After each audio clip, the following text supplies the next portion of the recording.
Hello to everyone. We are seen Spiritual Enlightenment Expansion Network, and you've got three of us here today to talk about. Well, we're going to be talking about some seasonal issues and also noticing when people are unhappy and what we might be able to do to help them through that. So, I'll let you guys introduce yourselves. Um, I'll start with Jennifer. Go ahead and introduce yourself. All right. Hi, everybody. So, for those of you who don't know or maybe new to the group, I am Jennifer Winters Runolfsson, owner and founder of Being Calm Wellness. I am an Ayurvedic practitioner, Reiki master teacher, and intuitive mindset coach. I help people reconnect with the most authentic version of themselves and take them along that journey. So, today I'm so happy that we were able to go live despite it being Mercury retrograde and all of that. And we are here to, again, bring to you all of the beauty, the knowledge, and just the hope that we have and the love that we have for you and for ourselves and for everyone around. So I'm going to turn it on over to Maureen. Hi, Maureen Gates-Faubert, and welcome to the new members. It's wonderful to see this group growing. I am an emotional intelligence practitioner and an emotional energy healer, along with I am second year Reiki practitioner and a medical intuitive. In addition, I'm also a Heal Your Life coach based on the philosophy of Louise Hay. That's where I started. And then I branched out from there and really started to understand and connecting to the energies and primarily the energy of emotion. Because when we stick, and put emotions into our bodies then experience illness, unwellness, sensations, and pain. It's our body's way of saying, hey, pay attention. You're holding on to something you no longer need, that no longer serves you. So, as Adrian was saying, we're here to talk about what happens during the holidays. What emotions are all of you feeling and experiencing, or knowing that they're there and not sure quite yet, or even how to deal with them. So we're going to talk about that, and along with what emotions are reflected from others within us and during this season of what most people call the holidays. Is it really? Yes. And I am Adrienne Obi, also Adrienne Igo, my married name. I am an astrologer. I am a numerologist. I'm a sacred soul alignment healer and practitioner, um, a spiritual life coach, and a meditation coach and facilitator. And it is such an honor to be here with you ladies and to talk about this subject because Jennifer, we were just talking before about losing people at the holidays. Jennifer lost her mother. I lost my mother around the holidays. And I think that affects you forever, not just that holiday, but every subsequent holiday. You can't help but think about them and what they went through at the holidays. So, Jennifer, I don't know if this is something you're willing to talk about. Oh, absolutely. Uh, Yeah. Yeah. No, I'm open to talking about it. And again, I will put out there, not that I need it, but forgive me if I do cry, but that is part of the release and part of, the growing through what you go through. So I think for me being here, especially for all of you, is really being here for myself, and a lot of times in being a healer, you receive healing by helping others heal as well. So if any of this resonates with you, please contact me directly, comment on this post, so that way I may reach out, or any of us, any of the stuff that resonates. So my mother actually was born in November. So her birthday was November, and Thanksgiving and Christmas were our holidays.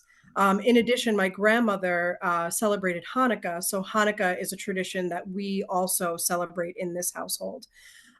Just recently, about I'd say a year or two ago, tragically, right after the holidays, my mother was admitted to the hospital, actively in seizures, which she had never suffered from before. And within a month's time, we decided it was time to let her go. So that being said, the holidays were a little bit challenging because there was something off. And I know, Adrian, you're going to talk beautifully on those 10 words that you had come across that kind of signaled that there's something wrong. But, we weren't really fully aware because, mom had had some health concerns, but there was something off. And I just couldn't put my finger on it because you're busy and distracted by life. So, not other lives around you aren't the forefront of your focus. So when I got the news that my mother was ill, it was a shock to me because I didn't expect it. And then my grandmother, again, a year prior to that, had passed, right around a similar time. So the holidays, they were the two matriarchs. So now it comes down to a year after mom's passing, and I'm still numb. I'm not processing, but I'm also not feeling it. So it's not a problem. Now comes the second year after, and it's this year.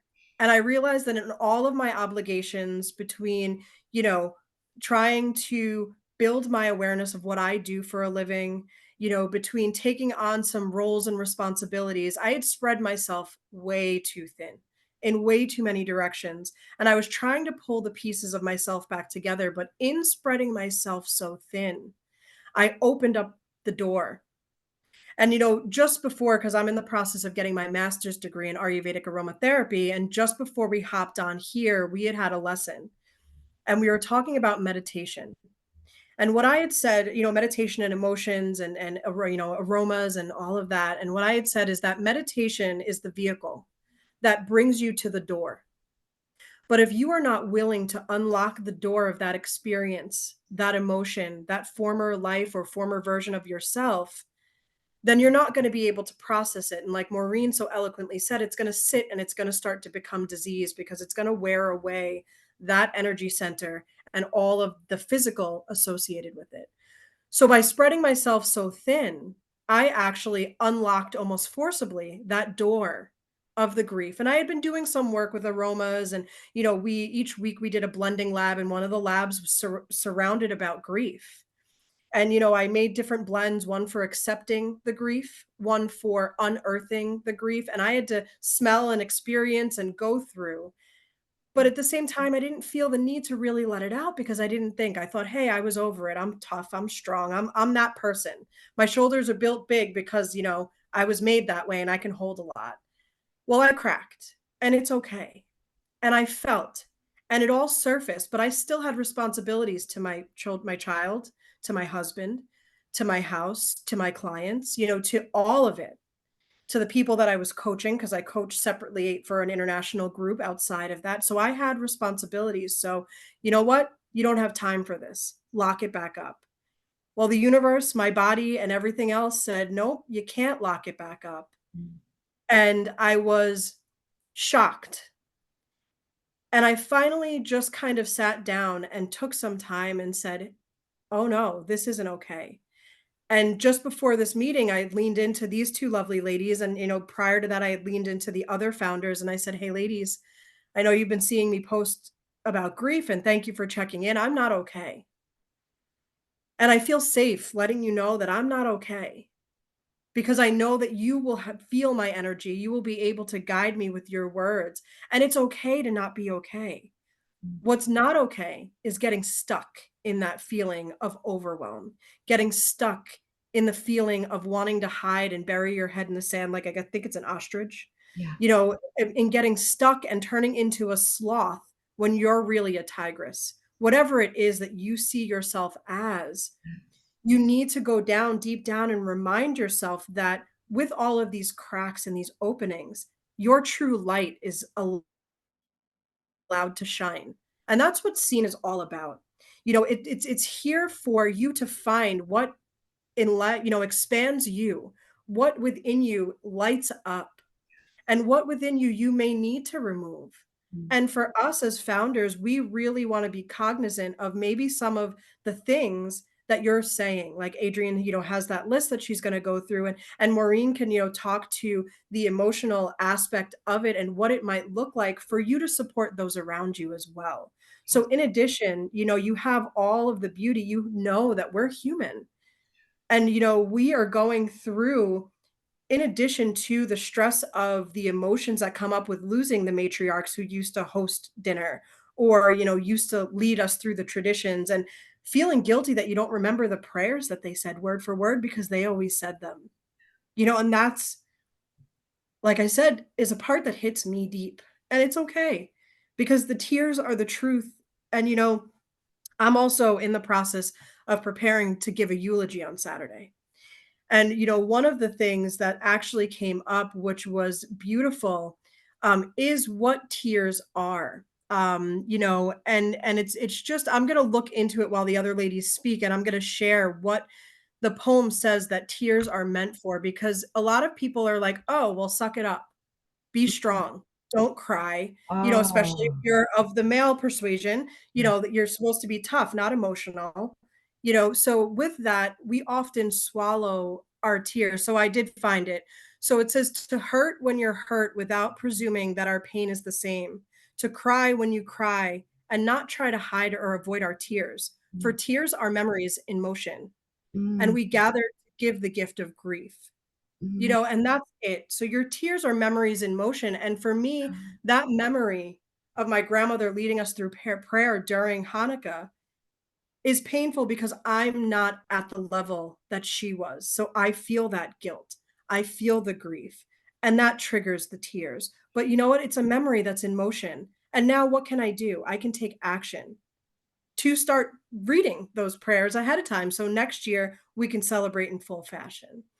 So that's just kind of a little bit of a window into my, journey through these holidays, if you will. And there's many holidays out there that aren't just celebrated, during November to December. It's all throughout. And grief is like an ocean. The waves hit you, and then sometimes you roll with them. And sometimes it's as smooth as glass and it's smooth sailing. And to navigate through all of those, I would love, for the ladies to speak on that. So I don't know if Adrienne or, Maureen, if you want to go next, but, I you just guys have some wanted to say, beautiful insights. I did want to say something because, as I told you, my mother also died around the holidays on the 29th of December. And I just want to let you know that there is no time frame for this grief. Um, in 2018, when my husband ghosted me, just disappeared, I went through this dark night of the soul moment. And in the midst of that, I connected with my dead mother. Well, that was 11 years after her death. And the Wow. tears I cried in 2018 were like it was 2007. It's the craziest thing. So we never know when the full brunt of the grief hits us. There's Everyone's different. There's no particular way to experience grief or to express it. We just have to go within and feel what's really there and be honest with ourselves, what's really there. I want to give Maureen a chance to speak before I go on to the clues. There are 10 phrases or clues that indicate that people are having a really hard time. And before I go into that, I just want to give Maureen a chance because she's been going through a lot her own self, and she's so good at talking about this. So good. So So good. good. So, Maureen, just giving this over to you for right now. Oh, thank you. And I love that you brought up that poem about tears. And I'm going to share something I wrote about tears. Mm, It's, yeah, from my heart. So the first sentence says, tears are God's healing liquid. Now, God can be anything that you feel is part of your spiritual being. I call it God, other people call it creator, the enlightened one, whatever it means to you, please put that word in. So I'm going to start again. Tears are God's healing liquid. Tears heal us when we are holding on too tight. Tears help us be okay, even when we don't feel okay. Tears show us and others that it's safe to express our hurt, our sadness, our pain, our joy, and our elation. Tears contain cortisol. It's a hormone that is released into the body when it's under stress. So when you do cry and when you do have tears, know that you are healing. So let that healing flow by having tears flow down your face from outside your body. My heart to yours. Beautiful. It's beautiful. Yeah, that was absolutely. And again, your words for me are my guiding light in times, when they're needed. So thank you. And thank you for sharing that. Is there somewhere where the members of this group might be able to find that? Do you have it on a blog or? I do have it on a blog on my website at, I'll share my website. It's www.headtoheart.ca. And I have the title under one of my blog title that says inspirational messages. They're just short like that one. Just something I wanted to put out there, and with beautiful graphics. I'm not the one who creates the graphics. I'm the one who creates the words, and they are absolutely beautiful graphics. When I see them, I'm just like, oh, they just match so well. So please go ahead, go to my website, enjoy the writings. The writings are based in intuition from my heart. And my goal has always been that it will resonate with whoever reads it. And I'd love your feedback because it's for And we'll you. make sure to put your website in the comments when we hop back in, to the actual group after we're done with this for sure. Because we want to make sure, again, that everybody has access to all of the wonderful tools that each of the practitioners and each of the founders here has, because it's just so important. It's so important to lean into the person who resonates with you in the moment. So for me, before I met with these lovely ladies today, I had reached out to Mia Kez because she reached out to me to say, hey, I know something's up because I saw your post. And now I post a lot, and I post a lot for other people most often, and not for myself. But the one that I posted for myself, she said, no, I can tell. I'm here if you need me. And it was beautiful, and I was able to talk to her about what is going on, and what's causing the grief and the hurt and the anguish, and she was able to provide me with the words that I needed in the moment. And she said, make sure you talk with the ladies. And so I sent a message out to my other founders, and I said, hey, before this meeting, we're going to talk and see what our topic is and definitely confirm everything. And I want to share something with you because I know that it's safe. And that's what we want this space to be. Again, that safe space for you to say, hey, I'm doing this. I'm going through this. Is this dark night of the soul, or is this something that I need to seek help for? Or is it both? Or is it none of the above? And that's what we're here for. We are not medical professionals. We cannot give you medical advice unless we have the licenses to do so. But I can speak pretty firmly in saying that I don't think any of us are licensed physicians or anything like that. I myself am not. And so we will encourage you that talk therapy, if that's necessary, is necessary. And those medical professionals do a wonderful job if you find the right fit. But again, in terms of your spiritual expansion, finding what enlightens and enlivens you, that's where we come in to help you kind of dig through all of that and find your center, find your light. And that's why a lot of our imagery you'll see is that lighthouse, because we want to be that beacon for you during the storms and during the waves that you're experiencing, whether it be grief or just life. Yes, beautiful. And I want to make sure that people of Seen understand that we want you to be seen here. We want you to know that your words are valuable, your opinions are valuable. Anything that you would like to add to our group, that's valuable. Your feedback, your comments, everything. So we want you to feel seen and seen and know that your spiritual path is important, and we want to celebrate it with you. So yeah. Maureen, was there something you wanted to say? Before I get into this, because there's 10 things, and I didn't want to start it until I knew everyone had everything out that they wanted to say. I'm good. I'd love you to just speak on those 10 things. Yes. And if it's okay with us. Yes, here, that's fine. Well, I one have of an the amazing something I'd like to say at the very end, which will truly resonate with the season. So okay. So one of the things, I had found this article, and it said if someone consistently uses these 10 phrases, they might be secretly unhappy. Now, this might be phrases that people use at any given time of the year, but I'm thinking if you're hearing this, like Jen said, between like Thanksgiving and New Year's, then yeah, it's something we might want to be worry about because it's they're clues. So the first one, number one, is I'm fine. I'm tired. I'm just tired.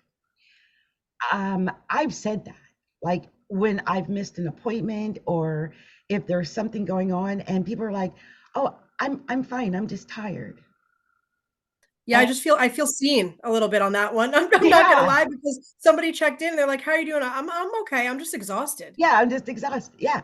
Yeah, So many yeah. of us So do this and we know it's like a reflex, right? We know it's not true. well, it's like walking through a store and having the cashier or one of the people working in the aisle saying, "Hey, do you need help?" Nope, nope, I'm good. No. And then you're like, "Wait, no, I really do need to know what aisle this item's down. Why did I say no?" It's just that knee jerk reaction to, "Nope, nope, I'm good." No, no, wait, I'm not. But yeah, that first one is me. That is written. You can ask anybody in my circle what has been my statement lately, right before the meltdown that I had, just recently. I know I'm fine. I'm just really tired. I'm always exhausted. Yeah, I think so many of us just don't. First of all, it's hard to even admit that we've got something going on. And then a lot of it, it's being constantly tired is a cover for a bunch of emotions. So it could be anywhere from sadness to stress or feeling overwhelmed. And it's easier just to say you're tired than to admit that you're not happy. So, yeah. The next time you hear someone say that, just, maybe follow up with a question or maybe offer them some like Mike has did with you. She kind of Yeah. felt something, right? And also, like say, hey, you're exhausted. So what's making you so tired? Are you stressed out? Even just inquiring, be like, I hear that you're tired. Is there anything that you might be able to do to lighten the load so you can get the rest you need? Yeah. Because I know that a lot of times when I lead people through Reiki and meditation and they apologize to me for falling asleep, I said, that's the highest compliment because you're comfortable enough to sleep in my presence. And also, that's your body telling you that you need rest. So, where in your life are you not allowing yourself to rest Yeah. and why? So even just slight inquiries to say, hey, I'm here. I hear you're exhausted. But, why are you not allowing yourself to get the sleep or what's interfering? Is there anything you can talk to me about that might help out? I And love again, that's what we're here for. yeah. It's so nice, Jen. Because I think we just skip over it. We don't realize that someone that is a cry for help, and we don't get it. It's a common statement. It It's really so is. A common. lot of us are exhausted. Yeah, it's so common. That leads me into number two, and that one is I don't care, whatever. Have Yeah. have you? I know some of you have heard that. I've said it myself, like I don't care, whatever. I have to say that whatever brings chills to my spine Yeah, because I know that how deeply whatever it is that you just whatevered struck a chord. And I know how hurt you are because it almost when somebody says whatever to something to me, it breaks my heart because I know that that is even deeper than the I'm exhausted. And it's just you've given up in a sense and it's like you've given up on whatever that aspect is and it could have nothing to do with what you're responding to. So you could say whatever to a statement that has nothing to do with the anguish that you're feeling in the moment. It's just that you don't know how to verbalize yeah, that anguish and what is causing the whatever response. yeah, And if somebody says whatever, you remind them, hey, no, you're valuable. yeah, You're seen. I'm here. I'm listening. yeah, And just that simple reminder of let's get past the whatever. I'm sorry that you're feeling that way. And Maureen, I don't know if you have any responses to somebody who says whatever, yeah, to help and give guidance on how maybe they can respond to that person if they're hearing it, or maybe how they can even respond to themselves. Because having a conversation with yourself, although it might be difficult, is sometimes necessary. yeah, yeah, I agree. I don't know, Maureen, did you have any insight that you wanted to Well, when share I on the hear the word whatever? whatever, what I feel is people are just given up. Again, back to that exhaustion. you know, the barrage of emotions, the situation, the inability to see a clear path through. It's whatever, you know, and maybe, you know, it's a way of just letting it go and at the same time not really dealing with it and not knowing how to deal with it. You know, what is the whatever? Yeah. Expand on it for them. So yeah. They said here it's the indifference is a defense mechanism. If I don't care, then it can't hurt me. But the armor might actually be hiding feelings of helplessness and lack of joy. So Jen, you picked it up. It's the helplessness of it all. Yeah. And And that hits a string for me personally as an energetic practitioner, and it breaks my heart every time, which again, that's something I need to work on with guarding and not letting that into affect me. However, that for me, I think is what makes my healing and my abilities a little bit, you know, different maybe than others. one of the things they advise is just to show that you value their opinion more, and just try to engage them more, because obviously that person is using indifference as an armor, like they're hiding that emotion. So I've seen a lot of whatevers, and so it makes me feel guilty that I did not reach out to those people, because I didn't realize they were hiding or suffering in some way. But now I'm going to look at that as a clue. Number 3 is, oh my gosh, I've said this so many times. It's not a big deal. Oof, It's yeah. not a big deal. So it's like no matter what happened, even if it was something that clearly is upsetting, some people will brush it off and say it's not a big deal. It's, one of And those. you know, and for me, just from again my perspective, when I hear a client or a friend or family say that, and I say, you know, it may not seem like a big deal, but you know, with children, if they, you know, spill a little bit of milk, it's a big deal. Yeah, This is a deal, yeah, and it affects your energy in such a way that it's okay. And you know what? Even if it's not a big deal, it's okay to feel yeah. whatever you're feeling that's coming up from it. You know, and even if it might not be big to you, it's clearly something that's still affecting you. So again, I always find that reminding them that I'm here to listen, you know, here for them to, even if you just need to sit and joke around, whatever I can offer you to take your mind off of whatever's not a big deal. And maybe then you'll feel comfortable sharing it. But it is a big deal because you brought it up. It is a big deal in the sense of it's affecting you, and it's top of mind, and it might be something you think other people see as small, but it's important even if it's not a big deal, you know. And what you said, Jen, is exactly what they recommend as far as, reaching out and sharing your own vulnerability, because this is all about them hiding that they're vulnerable. It's all about vulnerability. So if we can share something that makes it, like we all shared our vulnerabilities before we started tonight. And I think it can encourage other people to open up and share those things that they're hiding, because they're hiding their vulnerability. That's what they're doing. You know, and that's the other thing, and thank you so much for saying that, Adrian, because that brings up to mind that I always say, you know, it might not be a big deal, but you're a big deal for me. And the fact that it's even bothering you in the slightest is a problem. So let's attack this together. Let's Yeah. address this together. Let's get into whatever. Let's take our kid gloves off and get messy. Whatever it is, but it might not be a big deal, but you're a big deal for me, so it's important for me to help you. Love that. That is so nice to say to someone who is feeling vulnerable, like, you're a big deal to me. It's okay. I'm here for you. Like, that's beautiful. So I didn't know if you wanted to say anything, Maureen. If not, I'm going to move on to number 4. Keep going. Okay, number 4. I'm wondering if anyone else can have said these. Number 4 is, I just want to be alone right now. I just want to be alone. I just want to be alone right now. I don't know if either of you go through that. I have that. This one is me. I just want to be alone right now. And I will spend, I've got, a lot of people don't know, I've got agoraphobia, and I don't talk about that a lot, But agoraphobia is when you don't go out and socialize with other people like normal people do. And so I have this.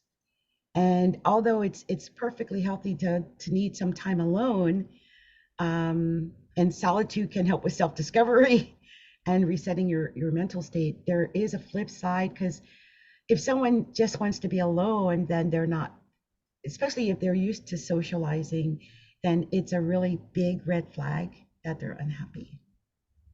Yeah, and it's interesting too because I just shared this in the post. And the post, this is the one that led me, Akez, to reach out to me. And I said, my coping mechanism is to go within, sometimes to the point of shutting out the world while making certain there are safety checks to Yep, ensure I don't get stuck. that's it right And there. that's the thing is you can go within. You absolutely need to take respite, to take that, like, and in some religions, and again, I don't want to get religious, but they believe that, God believed that the seventh day was to rest.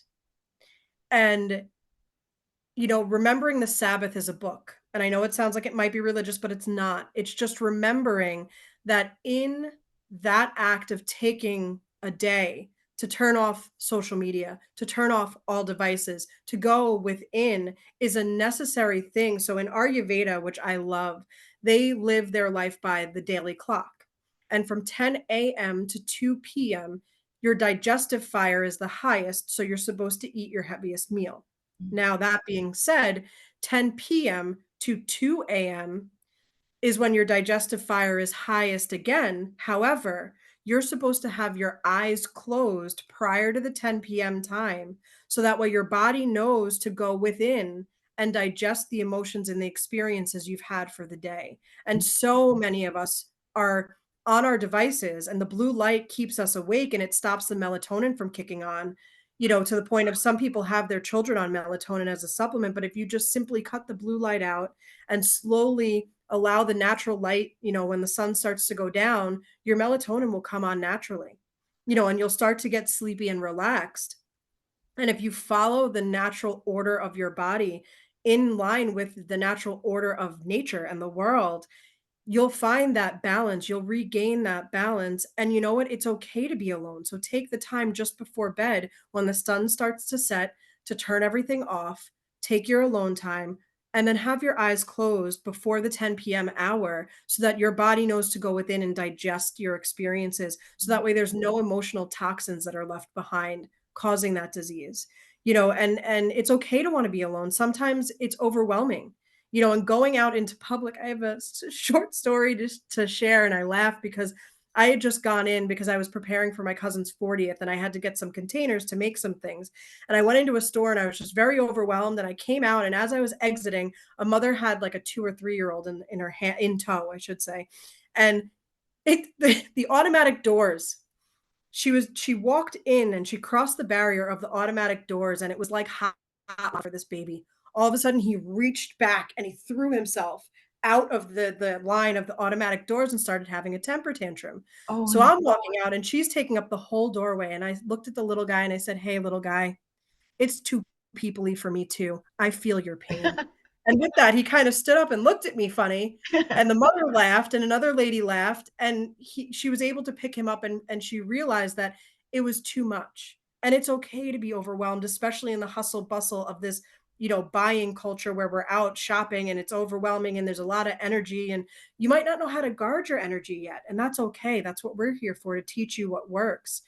But know that sometimes to yourself is good, but just don't get stuck and have a safety net that you can pull on. Like I pulled on my husband. I pulled out, when Mia Kez threw the anchor that I didn't realize I needed, that rope, that with the life preserver on it. She threw it out. And then I knew that I was coming on to meet these lovely ladies, and they were able to further my strength to keep walking up that rope to, to where I pulled myself out of. So it's okay to want to be alone, but don't let it affect you doing, and don't get stuck.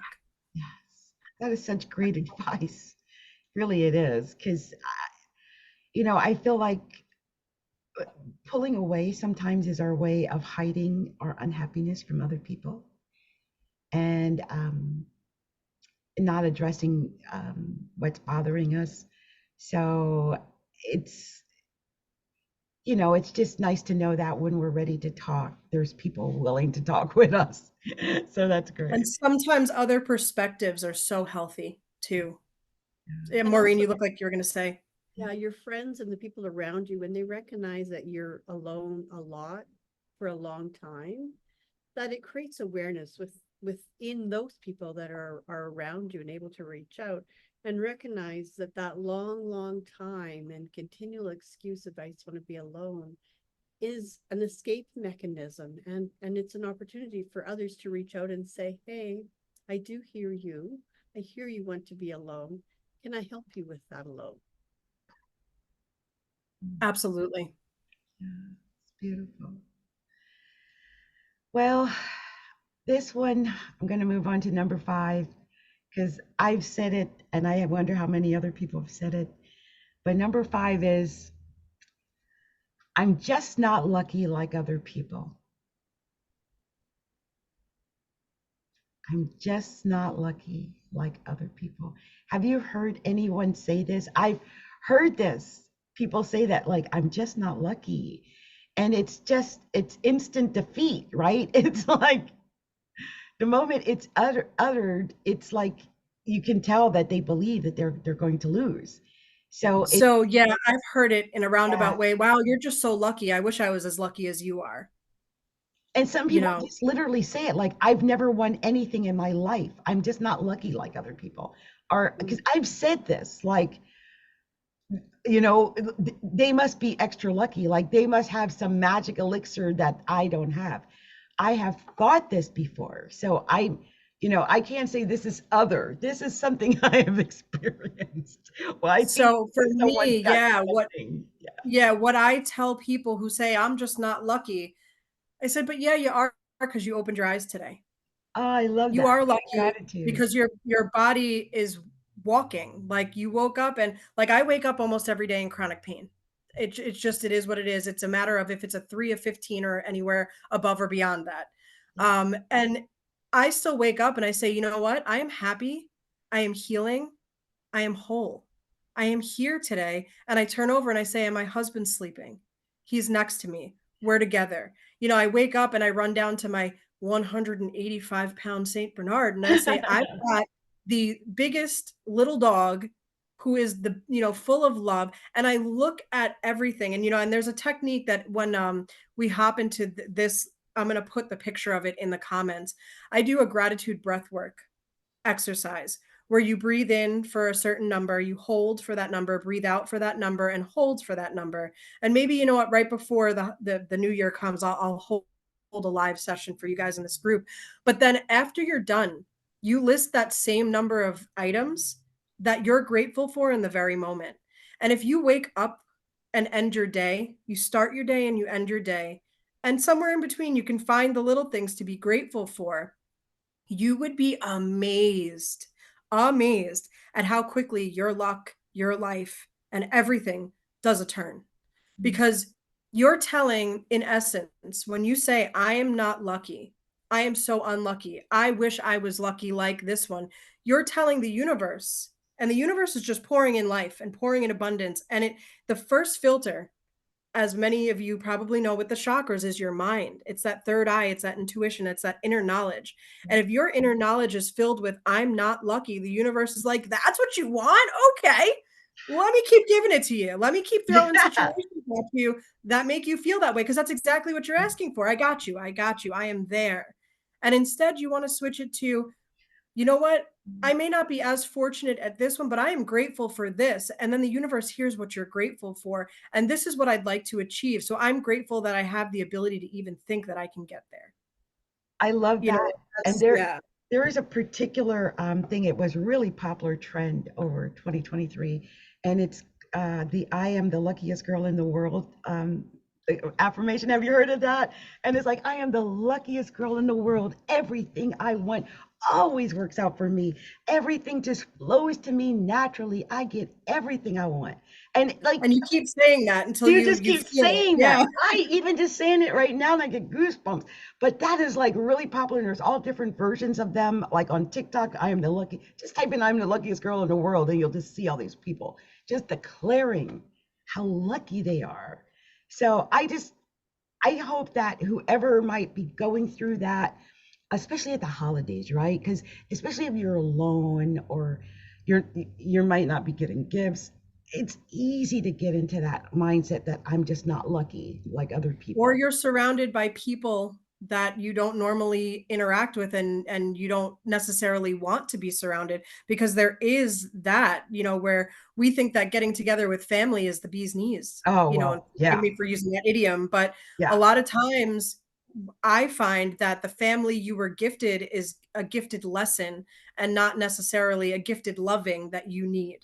Even So lesson to emotional learn. sometimes because So, Yeah. this yeah. talking about gifts, this time of year, we give or receive gifts we expect. I suppose that's the way the material world has programmed us. So I'm going to ask the question, what is a gift? What is it that each and every one of us has in this moment as a gift? Yeah, and for me it's love. I have the That's gift of what I hearing. see. Yeah. I have the gift of speaking. I have the gift of seeing. I have the gift in this moment listening and learning. There are so many gifts that don't need to have a box or a bag or wrapping around them because they are our gifts naturally given to us. Again, with the gratitude, having Beautiful. gratitude. I love that, Maureen. I do too. It makes me think of something. My daughter has been sick for over a month. She had a really bad illness. And she was talking to me the other day and she showed some crocheting that she's doing. And although I don't know what she's making, she announced that she's making me something crocheted for Christmas. And I can't begin to tell you how excited I am because I know it's going to be original and it's coming from her heart and it's something that she made from scratch. So And I that love that. makes me feel like I'm getting something really valuable. And I Mm. can't show it to you now, but I've got an old blanket that my grandmother used to wear across her knees. My grandmother died at 97, by the way, in Wow. 1987. In 1987. But I still carry this. My Aunt Dot made this. She crocheted this blanket for my grandmother, and she wore it every day for like 10, 15 years. So I keep it in plastic and I honor it. I just keep it in my living room. Like that's how And I love important that you these bring that up, are. Adrian, because, making stuff too. One year we didn't have the finances to go out and buy, like Maureen, like you had mentioned, we couldn't afford gifts. So we made, because we love to bake and we had, at our disposal, we made everybody a pie. And they were so Oh, happy receiving that it was amazing because they saw the love and the effort and everything that was put into it, and it happened to turn out delicious, if I say so myself. But and that's it. It doesn't. What gift are you able to give in this time to yourself first and foremost, because you must love yourself first in order to receive the same from others. But what gift can you give to others after you've given yourself? it's beautiful. I love that. And we're all lucky. Just remember that. We all have our own special gifts and luck, and we all bring something. Just remember that. That kind of leads me to number 6, you guys, which is, and I know you guys have heard this before. Number 6 is nothing ever goes right for me. Oof, I just got the chills, full body chills on that one. How many times? I mean, I have caught myself saying it, and I know it's not true. Because to say nothing ever goes right means it never goes right, right? But when it's rough times and you don't have money in the bank and whatever the bills are due, you think it always goes wrong. It always comes out like that. And it makes me think of what you just said, Jen, about the universe not knowing what you're asking for. Like, what are you asking for? Are you asking for it to never go right for you? Like, what? So, Yeah. yeah, And my go-to for that one in responding to myself when I get into that spiral of why is everything going wrong? Why can't anything go right? I always say, universe, you didn't hear that. What you're hearing from me is this too shall pass. What lesson am I meant to learn? What are you trying to show me and what can I do to power through? This too shall pass. I love that one. Because again, you are literally on a ship flowing through life, and waves are going to come. Some waves you're going to flow right over. Some waves are going to crash over your bow, over the front of the boat. You have us as your guiding light, the founders here in this group. You should have others. And if you don't, you can build a tribe and we can help you and figure out how to know who resonates at a level that brings you happiness and knows, safety and love and clarity. But life is a storm and you can power through, you can batten down the hatches, or you can wait for it to pass because they always pass. And that's my biggest reminder is, okay, universe, just kidding. I know you heard me say that nothing ever goes right, but I don't want to see what's next. I'm not, nope, nope. What I want is that you understand that I understand that this too shall pass. Yes. Because it does in that moment, it doesn't feel like anything is going to No, pass, right? no. Like even when So, you're in the midst of like a tornado and you're standing in the eye and you're like, oh, clarity. Oh no, more wind. Like it's still gonna pass and hopefully quickly, yes. And how many of us say things like this is like a mantra of defeat, right? But how many people say stuff like that? Like, it just, I don't know where this comes from, but it just feels like that's a go-to for a lot of us is to think nothing ever goes right. So, And that's it. It's another affirmation, but affirming all of the things you don't want, and you have to be careful with the affirmations that you're fueling your mind with, because again, the thoughts become actions and habits. And if you're affirming that nothing goes right, you're absolutely correct. But however, you can always flip that switch to this too shall pass. And what can I do in my power now to navigate through? I love that. That makes me think about the next one, Jen, number 7, which is it's almost the same, but it's coming from a different place. It's like, why does this always happen to me? And I have heard that so many times. Why does this always happen to me? Like, You know what? The coming back on that is not why is this happening for me? Why is it's happening to me? What is it? It's happening to me. It's happening for my highest and best interest. It's not why is it happening to me, is why am I experiencing this? It's part of, it's a learning opportunity, being open, be aware, going, it's not happening to me, it's happening for me. And yeah. what lesson? Yeah, what lesson is this? Because I have a couple of clients who, have issues around romantic, prospects and Mm. dating. And I always tell them, as much as this might not be sound advice, so, take it where you want, but they're with their significant other or their significant issue and, they break up and then they get back together I love and, that significant it's issue. kind of, yeah, they kind of, go through this. Well, why do I keep meeting people like this? And I said, listen, have you learned your lesson from this person yet? No. And you seem to keep gravitating back to them. Do me a favor, get back together with them until you learn your lesson, because the next person you meet is going to be that exact lesson with a different type of poison. And Yeah. you might not be able to handle the poison they bring with them. You can handle this one's poison because you've been dealing with it for how long now? Mhm. So understand that there is a lesson, and that lesson is, where are you not loving yourself enough? Where are you not gifting yourself enough? Because you are teaching the world how to deal with you. And if this is always happening to me, the universe is like, yeah, you like it? Let me give you more.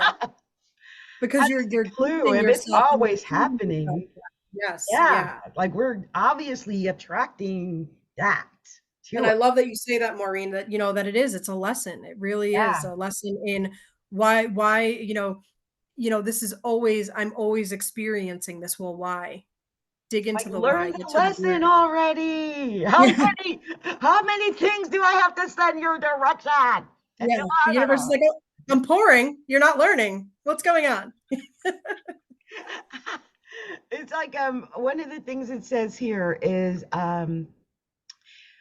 reminds me to step back and offer more than just comfort. It calls for a response that acknowledges their struggle without dismissing it, maybe sharing my own moments of asking the same question and how I navigate it. Yep, yeah. Because I think we've all had that moment where it's enough already, right? But we don't stay there. We try to Yeah, find it a always way out of that. passes. Yeah, you got to get out of that. Oh, now here's a big one, you guys. Because as an astrologer, I just want to say this. This is big. I guess it's just my fate.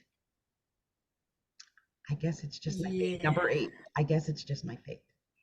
And it's just basically throwing your hands up to the universe and just saying, I give up. I have no control.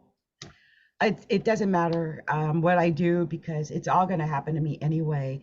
It's resignation. It's a white flag. It's a signal of defeat, and it's powerlessness.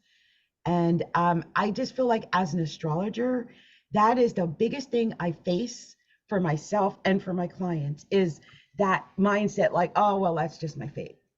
And I'm like, It's no, you written in the have your cards, so it must agency. be. Yeah. Yeah, we all have our agency. We all have that. Even if the road says it's going to go this direction, or your agency can pull you in a whole different direction because that's where you're drawn to. You don't have to go down that path. And I think some people forget that and just give it all up to fate. Like, well, I'm a Capricorn. That means my life is going to be hard and I'm going to have to eat tin cans and, work hard until I die. That's not And necessarily true. yeah, and I love the word powerlessness that you pulled out because that's the one that resonated for me. And in that, all of these so far, for the most part, all point to you gifting up your willpower, be it to the experience you keep on receiving, be it to the lack of luck that you feel in your life, be it to fate. Whatever you are gifting, and I say gifting because your willpower is your biggest gift. It's that digestive power. Again, it's that power center, your solar plexus, that sunshine that, enlivens you and gifts you the power to be you, your gut instinct, whatever you want to refer to it as. Why should anybody else be in control of that gut instinct, that fire, that passion? Well, not so much passion, but that willpower, your power. Why are you handing your power over to fate, to guilt, to luck, to this, to that? That's what you need to reflect on and look at and say, well, wait, why do I feel the need? Why am I being guilted into? Why do I see this cycle of always gifting my power to everything but myself? And again, it's all about gifting Mm. yourself. I love that. That is the perfect antidote. It's not about fate, it's about gifting to yourself. I love that. Gift yourself your power back. Yes. And there's I haven't done it, but there is a ritual I do or have done, and it's call your power back. Every once in a while we have to call our power back to us because we don't realize how much we are releasing our power all the time or it's being taken. And so every once in a while, especially if you feel like you're weak or your energy is weakened, it's important to call your power back, your original power back, into yourself, because especially as healers and stuff like that, we give so much of it away. Oh yeah. And I love that, Adrian. I don't know if you'd be able to do that like as a share with the group, like to walk through that process because that's something I'd love to take my power back. Yes. Okay. you know. We will definitely do that. Maybe we can do that after we finish this. But because I feel like we all need to have our power back. We Yeah. we just need to get it back and get focused on ourselves. Um, I let me just get through these really quick. Number 9. Oh my gosh. I've said this too. Oh my gosh, I've been in depression. Okay. It says I used to have big dreams. Oh, Number 9. Right? Has anyone else that like I Yeah, used to have big I get that, and I'll tell you, the one person that reminded me that a lot of my dreams came true was my son. Because Oh, I kept looking, well, I haven't done this or haven't done that, and it's not there, and the dreams that I wanted and all the things I hoped for. And one day he just turned to me and said, Mom, look what you have done. And I'm like, oh, okay. That was a true awakening for me when I started to look at what had I done. Had some of my dreams that I planned on, the passions I wanted to follow, had they really come true? Well, guess what? They did. They did. And I did a lot. So you take for granted your beautiful part of you, the areas that you have expertise in, because we all have different types of expertise and talents and knowledge, and you forget the parts that you've left behind. That's part of that power, bringing it forward, not leaving it behind. So that was the most beautiful reminder, because it stopped me in that moment. It put my feet flat on the ground, and I went, oh my goodness, here I am complaining about what I haven't done or I haven't accomplished. And to get that reminder was a true shock and awakening. And I really appreciate my son, because when I say things or do things, he's an amazing, heart-centered, loving reminder. It wasn't harsh. It wasn't negative. It wasn't finger pointing. It was a beautiful way to stop me in that moment and remind me my dreams have come true. And each and every one of us, our dreams have come true. We just have more to get, more dreams to come true. There's more opportunities. It's remembering the dreams that we have I love had that. that have come true. yeah, I absolutely love that. And it's so beautiful that your son is the reminder for Yeah. you, Yeah. and Maureen, you bring up such a I don't know, always poignant points. They're always so Yeah, beautiful. But, it is. for me with that, that's the importance of taking inventory of almost like writing out a physical to-do list every day from when you wake or from the night before. Because again, in Ayurveda and a lot of practices, Mm, they believe that your next day begins the night before. So before you go to bed, you list out your priorities for the next day. So that way you're not going to bed with them weighing down your mind. Then you wake up that next day, you take a look at that list and you say, okay, what's first, what's next, what has to be done, and what can I push off if time runs out. So I have a wonderful business coach who has helped me, and he said, 1/3 of your day should be planning, 1/3 of your day should be doing, and 1/3 should be left open for stuff you don't plan to do. And mm, it's a beautiful way to look at it, because there are things that come up and get in the way of you achieving. But definitely. then at the end of your day, you look at that to-do list, whether it's the day, the year, the month, the goal, whatever it is, and you say, hey, I got this, and this done. I am powerful. Again, that's bringing your power back. And it's The it's question really is, do they really get in your way? Or is it right. an opportunity to, instead of going straight, oh, gotta take a 90-degree turn here, because there's something much better over here for me than my straight thought list, desire, plan. I need to go here. And when you stop Right. at that moment and take that 90-degree or 360 or 180, whatever you need to do in that moment, it's amazing. Yeah. It really The is. universe serves It you with is. exactly what you needed in that moment, and going to what you had planned on, no comparison to what Yeah. that corner presented to you. I love those serendipities in my life. So yeah. Oh, absolutely. And it's so funny because I love that you bring that up because, I think many of you may have heard, and for those of you who don't know, in 2020, I was in a pretty bad car accident where, I injured my brain and the whole nine. But the point of it is, if that never happened, I would have never been gifted the relationship I have was able to build with my daughter. I wouldn't have been gifted a couple of practitioners who treated me and brought me back to health, who I'm now able to partner with at a professional level. So there's so many things that, yeah, you know what? I lost my car, I lost some time physically from what I was doing. And at the time I was a dance instructor, a waitress, and going down the political track in a sense. And it stopped me in my tracks and said, hey, reevaluate. Yeah. And now, here I am, an Ayurvedic practitioner. Had I not been stopped that vehemently, if you will, I may have never have seen the opportunity or the advertisement for the school that I decided to attend, and I may not have opened up myself to that world. So everything always happens for a reason. Mm, That is my silver lining in everything. And I said, okay, universe, why? What's this reason? Oh, you're not ready to tell me? I'll keep doing the action that you pointed me in the direction of, but can you tell me? Yeah. Eventually, one day maybe, you know, and that's it. So I love that. I love everything about this comment and this number 9. It's amazing. I love that. Well, I'm glad that we hold on to our big dreams because I'm going to make sure I keep my dreams alive.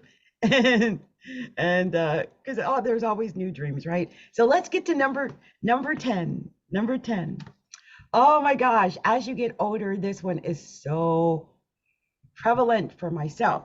It is, I just don't enjoy things the way I used to. Yeah. Especially at the holidays. I've heard people say this. I just don't enjoy Christmas the way I used to.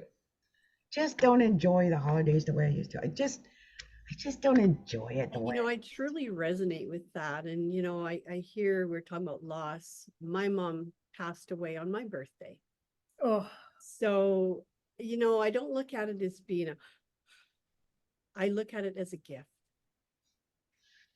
Because my mom and I did not have a very good relationship. So I always waited for validation. Well, guess what? She validated me on my birthday when she passed. Not only did she pass on my birthday, she gave birth to me at 7 o'clock in the morning on that day, and she passed at 7 o'clock that evening. wow. Oh, Yes, what? validation, Yeah. validation, validation. However, back to the grieving at Christmas for me, for us in this group. My mom's not here. She was the matriarch of our family. She made the best dressing in the world, in my opinion. I can say that. And she was the one who organized everything and brought people together and did all this cooking and all this baking. And it's different. We no longer connect with my mom's siblings because guess what? They're all gone from this earth. They're now angels around us. They are in a different realm from we are. So the coming together, the traditions that we had, and you truly understand, both of you, they're no longer.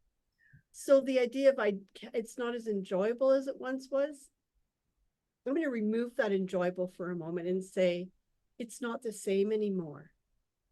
So how can I create my moments? Because our children are grown adults. They're gone. They're gone from our home. We're empty nesters. And they don't always have an opportunity to come back home because they live many miles away. And I respect that, even though my heart says, I really want them here. So how do you create those special moments so that you can bring back that joy into what the holiday season represents in those moments in time? What traditions can one bring back in? I'm gluten intolerant severely. So I made gluten-free shortbread cookies this year. I love it. I'm Yeah, gluten-free too. That sounds delicious, by the Oh way. my, they so funny. are I'm like, can I have the amazing. recipe? Yeah. They're deliciously dangerous. I gave them a title, and I bring traditions back into our home, and I'm so excited this year because our son and his partner are coming for Christmas for 5 days. So guess Oh, what I get to That's do tomorrow? amazing. I'm making more yay! cookies. Yay! That's so nice. So that's enjoyable for me to do what my mom used to do, yet somewhat differently, so that we can enjoy what I give. And my way of giving is baking and cooking and creating in exactly the same way my mom did. So the giving of love by creating warmth for family. That's beautiful. Yeah, and and I love that because we had celebrated Thanksgiving with a family, and when the great pause is what I call COVID hit, the injected versus non-injected, which we're not even going to get into, came into play, and it cut us off from that family, for different reasons, and so our tradition was lost in that sense. However, we started a new tradition where we host Thanksgiving at our house. And Thanksgiving, inherently is, I feel like, I think, a US tradition. So, it's something, but it's a reason for all of us to get together with family. Yeah.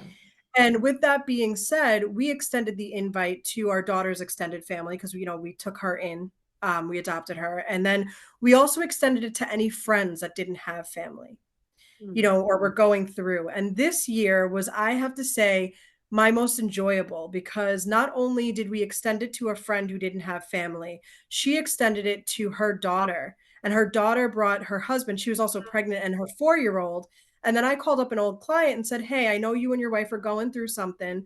Don't know if you have plans for Thanksgiving, because, you just reached out to me. I said, well, what are you doing? And he said, well, my cousin and I and my son aren't doing anything. I said, no, that's not okay. Yeah. And they're from a different country, so Thanksgiving isn't as big of a deal. I said, why don't you come get a good warm meal with Oh, a family? yeah. And they came, and their 4-year-old son got along with the 4-year-old little girl, and they became buddies. Oh, And that's it's just so now that tradition, and they were exposed to other things, because my husband smokes the turkey and he smokes the ham, and we do things from differently than they may have experienced in the past. But just because you don't have family doesn't mean that your soul family is not out there. And just because you don't enjoy it the way it's being done, look within. Again, go within, bring your oh my power and your gosh. creativity back, and say, well, what can I bring to this celebration that I will enjoy? Instead of looking at what you aren't doing, look Love at that. what you can be doing. I love that. I love that. Jen, that made me think about Thanksgiving, because on Yeah. Thanksgiving, my daughter had been sick. She had just gotten over COVID. Like I said, she's been sick. She had long COVID, I think. But we had Thanksgiving at her place, and but it was late. She was sick, so it was like getting the food together, her husband getting things together. It was just taking a long time, and I don't think we actually sat down to eat till like 8 o'clock at night. So during the day, I was just partying at my own place. I had the music going. I was cooking the collard greens in the pie, and Collard I greens, yes. yes, I was making my own holiday. My neighbors were all partying around me, like, what's going on in that house? But it just shows like we bring the party. The party is inside of us. Yeah. Yes. It's inside Yes. of us. Bring the joy out from within. Yes. And all of these things, again, I think you guys have heard the theme as our members and even as the founders here, is go within and connect to what truly makes you feel authentic, that brings you joy, that brings you all of the good feelings, that brings a smile to your face. And one of the greatest things I think that I've ever leaned into and learned is the body scan meditation, where you scan your body and you acknowledge what each emotion, where you feel it.